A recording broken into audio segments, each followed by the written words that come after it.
ಆಟವಾಡಲು ತೆರಳಿದ್ದ 3 ಮಕ್ಕಳು ದಾರುಣವಾಗಿ ಮೃತಪಟ್ಟಿದ್ದಾರೆ. ಚರಂಡಿ ಶುದ್ಧೀಕರಣ ಕೇಂದ್ರದಲ್ಲಿ ಬಿದ್ದು ಮಕ್ಕಳ ದುರ್ಮರಣ.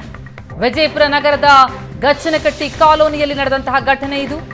ನಿನ್ನೆ ಆಟವಾಡಕ್ಕೆ ತೆರಳಿದ್ರು ಅನುಷ್ಕಾ, ವಿಜಯ್ ಮತ್ತು ಮಿಹಿರ್. ನಿನ್ನೆ ಮಧ್ಯಾಹ್ನದಿಂದ ಕಾಣೆಯಾಗಿದ್ರು 3 ಮಕ್ಕಳು. ಮಕ್ಕಳನ್ನ ಹುಡುಕಿ ಕೊಡಿ ಅಂತ ಪೋಷಕರು ಠಾಣೆ ಮೆಟ್ಟಿಲೇರಿದ್ರು. ಇವತ್ತು ಚರಂಡಿ ಶುದ್ಧೀಕರಣ ಘಟಕದಲ್ಲಿ ಮಕ್ಕಳ ಮೃತದೇಹ ಪತ್ತೆಯಾಗಿದೆ. ಸೂಕ್ತ ಭದ್ರತೆ ಇಲ್ಲದ ಕಾರಣಕ್ಕೆ ಮಕ್ಕಳ ಸಾವಾಗಿದೆ ಅಂತ ಆರೋಪಿಸ್ತಾ ಇದ್ದಾರೆ ಪೋಷಕರು. ಸ್ಥಳದಲ್ಲಿ ಮುಗಿಲು ಮುಟ್ಟಿದೆ ಕುಟುಂಬಸ್ಥರ ಆಕ್ರಂದನ. ಆಟವಾಡೋಕೆ ಅಂತ ತೆರಳಿದ್ದಂತಹ ಮಕ್ಕಳು ಇಂದು ಶವವಾಗಿ ಪತ್ತೆಯಾಗಿದ್ದಾರೆ ಚರಂಡಿ ಶುದ್ಧೀಕರಣ ಘಟಕದಲ್ಲಿ. ಸೂಕ್ತ ಭದ್ರತೆ ಇಲ್ಲದ ಕಾರಣಕ್ಕೆ ಮಕ್ಕಳ ಸಾವಾಗಿದೆ ಅಂತ ಆರೋಪಿಸಲಾಗ್ತಾ ಇದೆ. ದೃಶ್ಯಗಳು ನೋಡ್ತಾ ಇದ್ದೀವಿ. ಮಕ್ಕಳು ಆಟ ಆಡೋದಕ್ಕೆ ತೆರಳಿದ್ದಾರೆ, ನಂತರ ಪತ್ತೆ ಇಲ್ಲ. ಹಾಗಾಗಿ ಠಾಣೆ ಮೆಟ್ಟಿಲೇರಿದ್ದಾರೆ ಪೋಷಕರು. ಹುಡುಕಿ ಕೊಡಿ ಎಂದಿದ್ದಾರೆ. ಇವತ್ತು ಹುಡುಕಿದ್ರೆ ಈ 3 ಮಕ್ಕಳೇ ಇಂದು ಚರಂಡಿ ಶುದ್ಧೀಕರಣ ಘಟಕದಲ್ಲಿ ಶವವಾಗಿ ಪತ್ತೆಯಾಗಿರುವುದು. ಪೋಷಕರ ಆಕ್ರಂದನ ಮುಗಿಲು ಮುಟ್ತಾ ಇದೆ. ಚರಂಡಿ ಶುದ್ಧೀಕರಣ ಕೇಂದ್ರದಲ್ಲಿ ಬಿದ್ದು ಮಕ್ಕಳ ದುರ್ಮರಣವಾಗಿದೆ. ವಿಜಯಪುರ ನಗರದ ಗಚ್ಚನಕಟ್ಟಿ ಕಾಲೋನಿಯಲ್ಲಿ ನಡೆದಂತಹ ಘಟನೆ ಇದು.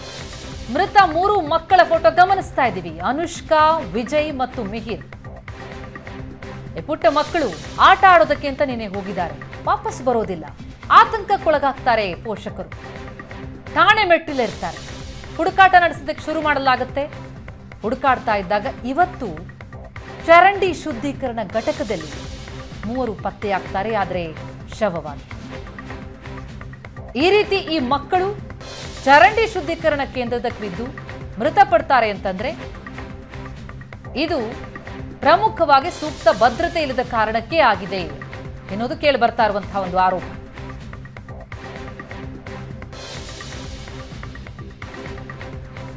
ಚರಂಡಿ ಶುದ್ಧೀಕರಣ ಘಟಕ ಅದು. ಅಲ್ಲಿ ಬಿದ್ದು ಆಟವಾಡಕ್ಕೆ ಹೋಗಿದ್ದಂತಹ ಮಕ್ಕಳು ಈ ರೀತಿ ಮೃತಪಟ್ಟಿರೋದು. ಆ ಮಕ್ಕಳ ಫೋಟೋ ಗಮನಿಸ್ತಾ ಇದ್ದೀವಿ. ಅನುಷ್ಕಾ, ವಿಜಯ್ ಮತ್ತು ಮಿಹಿರ್.